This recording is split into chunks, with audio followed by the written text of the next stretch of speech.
Hello hello hello hello तहसीलदार साहेब नमस्कार. Hello इथं या भावडीला आणि ओढत बाजारला एक पुलाचं काम केलंय बघा 1 वर्षापूर्वी, बरोबर ना? 1.5 वर्ष झाला. हॅलो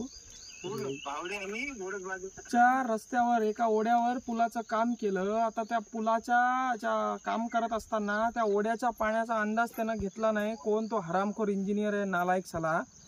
आता तो पूल बांधला. आता त्या पुलाचं पाणी, त्या ओढ्याचं पाणी त्या नागरिकांच्या घरातून जात आहे.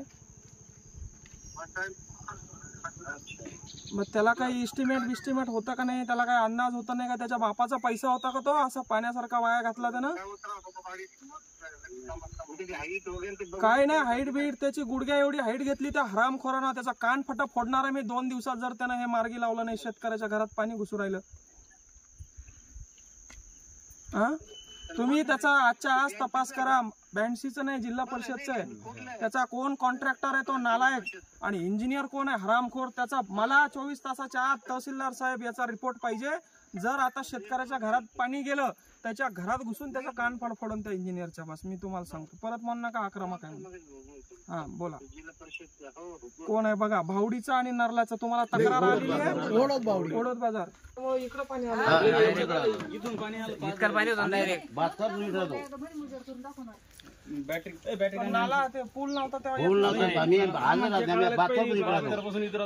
आतापर्यंत. ओढत बाजारला सरपंचाला सांगितलं का? भावडीला कोणाची काही सगळ्या दोन्ही गावात पंचनामा करून गेले. आम्ही तहसीलला पण ओढत आलेला लांब आहे ना तिकडं. ते पाणी इकडे येतं ना, माग ते अडकलं का पाठी मागून असं येतं इकडं. या रोडवरून पाणी होतं नाही. सरकारनं पूल बांधून घरात पाणी